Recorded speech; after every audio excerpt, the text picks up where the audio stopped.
Sir, Mandya ವಿಚಾರದಲ್ಲಿ ಸಿದ್ದರಾಮಯ್ಯ ನಿನ್ನೆ ಪದೇ ಪದೇ ಹೇಳ್ತಾ ಇರುವಂತದ್ದು ಕುಮಾರಸ್ವಾಮಿ ಅವರು ಸೋಲ್ತಾರೆ, ಮಗನನ್ನೇ ಗೆಲ್ಲಿಸ್ಕೊಳಕ್ ಆಗದಿರೋ ಅದೇ ಗೆಲ್ತಾರೆ ಅನ್ನುವಂಥದ್ದು. ಅವ್ರು ಭಾರಿ ಕಾನ್ಫಿಡೆನ್ಸ್ ಅಲ್ಲಿ ಇದ್ದಂಗಿದೆ. ಹಿಂದಿನ ಚುನಾವಣಾ ಫಲಿತಾಂಶದ ಹಿನ್ನೆಲೆಯಲ್ಲಿ ಹೇಳಿದ್ದಾರೆ.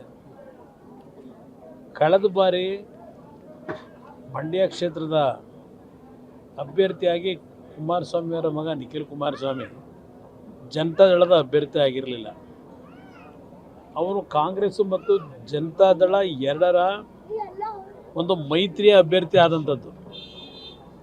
ಆ ಎರಡೂ ಪಕ್ಷಗಳ ಮೈತ್ರಿ ಆಗಿದ್ದು ಬಹುಶಃ ಆ ಚುನಾವಣೆ ನಾವು ಗೆಲ್ಲಲಿಕ್ಕೇನು ಸಾಧ್ಯ ಆಗಲಿಲ್ಲ. ಅವತ್ತು ನಿಖಿಲ್ ಕುಮಾರಸ್ವಾಮಿಯವರ ಸೋಲಿಗೆ ನಾನೊಬ್ಬನೇ ಕಾರಣ ಅಲ್ಲ,